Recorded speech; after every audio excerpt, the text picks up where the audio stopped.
Joining me today is a man who needs no introduction. He's a pillar of AEW, one of the company's biggest stars, and one of the most interesting men in all of pro wrestling, in and out of the ring, the one and only Darby Allin. Darby, how are you? Hello, sir. Hello. We're starting over because, somebody's forgot to hit record. That's on me. My bad. But Darby, you have a match at AEW Dynasty. What can fans expect from AEW? One pay-per-view after the other, critically acclaimed. What can new fans tuning in for the first time expect? I truly believe AEW is on a rise right now. I really do, because you've seen in a couple of years, sometimes it goes up and sometimes it goes down, sometimes it goes up, sometimes it goes down. But right now, I feel more than anything, it's firing on all cylinders. So to be in the spot I'm at right now with the company going into Sunday, fighting Andrade for a number one contendership for that world title, I think they can expect just absolute madness, because I'm willing to do anything when it comes to pay-per-views, dynamites, collisions. But I feel like the overall show is stacked for this Sunday Dynasty. So it's just good to be a part of it, man. It's just good to be a part of it, because this is a thing that was created by us, and we have to be the ones to keep it going. We don't have all these years and years and decades of stock where it's in people's what's it called? It's not in people's Portfolio? nostalgic, yeah, No. nostalgic. Like, oh yeah, I grew up as like, this is so new still, and it's up Right. to us to create this monster. And the fact that we were able to do something with Wembley, 81,000 plus people. This was all of us on the ground level building this thing.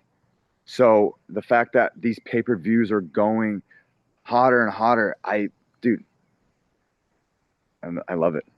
And you got a match with Andrade El. He's in his second stint with the company. He recently returned. What's the difference you see in him from this run compared to his first run?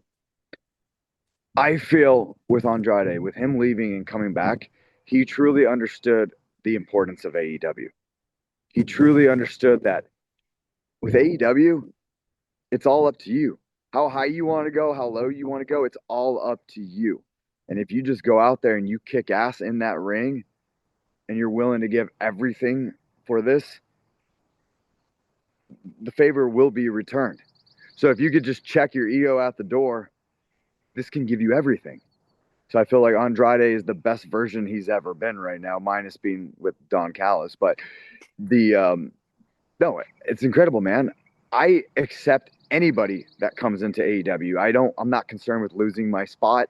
Like, oh man, if this guy comes in, then I'm going to lose my spot. So let's just guard everybody from coming in. No, no, I welcome everybody, as long as they're going to treat this place with the respect it deserves and doesn't bring an ego into this.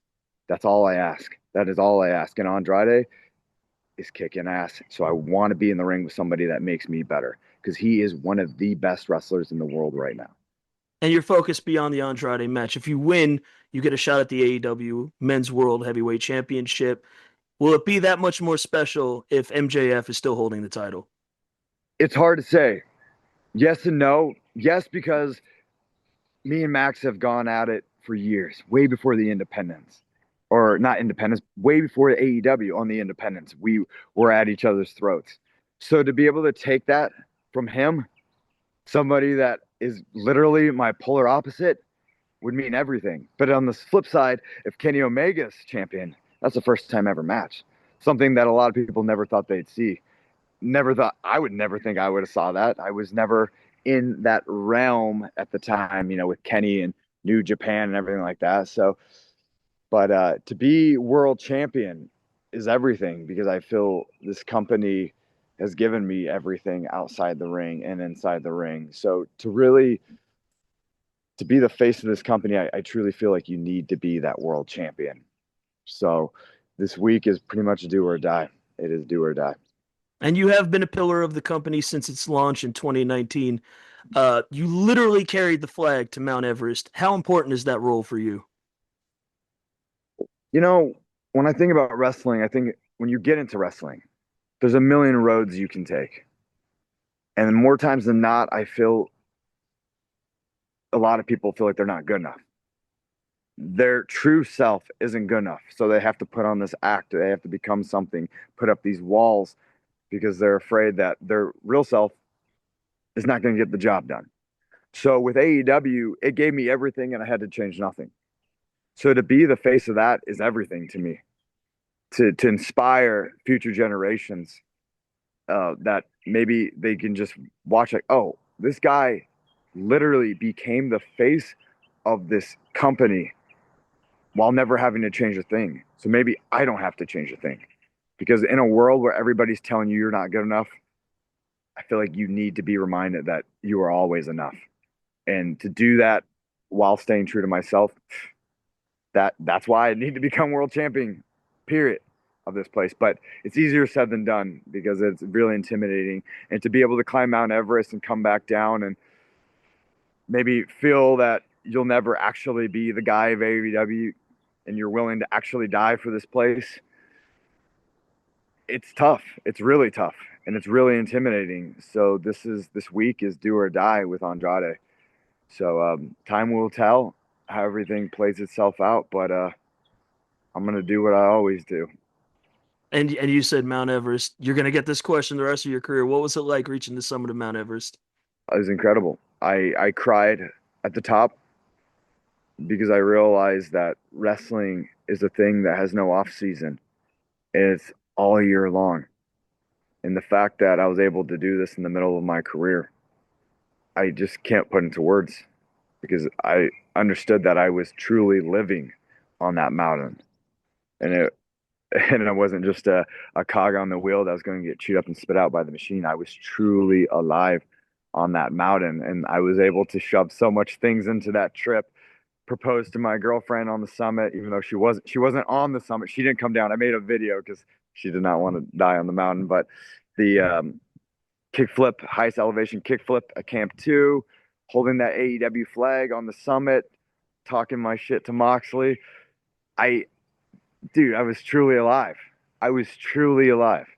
So that's all I ever wanted in life. And you're a born in the 90s. You're a skateboarder and a pro wrestler. You're friends with Tony Hawk and Sting, two of the most beloved icons of both of those industries. You ever take a step back, and I know they're your boys and your peers and whatnot, but just ever take a step back and think, dude, this is so sick. It is. It's incredible because I think of someone like Sting, you know, you see the image of Sting. You've seen everything from the 90s, this icon, but then you meet the man, and the man is so further better than who the wrestler is. Because I see a guy like that, and I really didn't truly realize how good I had it until it was over.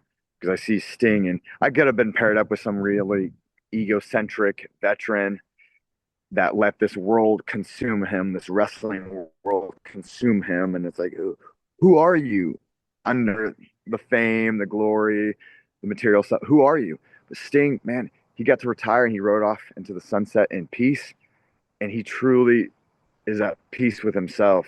And that's incredible because that's all I want when this ride is all said and done is I want to be at peace with myself and know that this world didn't change me and I became something I'm not. And to be with someone like Sting is such a blessing. So and Tony Hawk still rips like on the The skateboard, so man. it's cool. He's the man. Like any millennial, he's the guy, man. Like, we've all played the game. We all watched the X Games, all that. And you talk about the mentorship role. Are you already in that position? Because Nick Wayne came in, Sting's son Steve Jr. is coming in. Do you see yourself in that mentorship role for them? No, I don't. I feel like I'm still on my own road.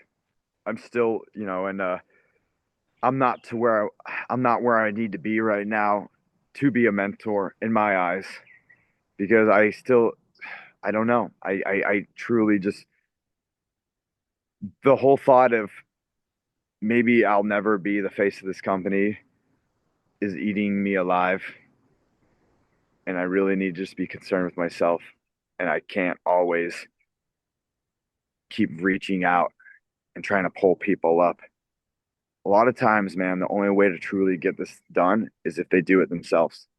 So if they maybe you can guide them, but at the end of the day, they're gonna have to do it themselves. I can't be on their ass every week. So yeah, you either have that dog in you or you don't. You don't. You cannot create that. You cannot create a work ethic. You either have that inside you or you don't. And I don't have the time to waste telling people to have a work ethic. So they either have it or they don't. So I need to be on my own road and they'll be on their own road. He's locked in. He's Darby Allin. He'll be appearing on AEW Dynasty this Sunday live on pay-per-view, airing from Rogers Arena in Vancouver. Darby, thank you so much for taking the time, man. Yes, sir. Rock and roll, Jason. Appreciate you, bud. Take it easy, man.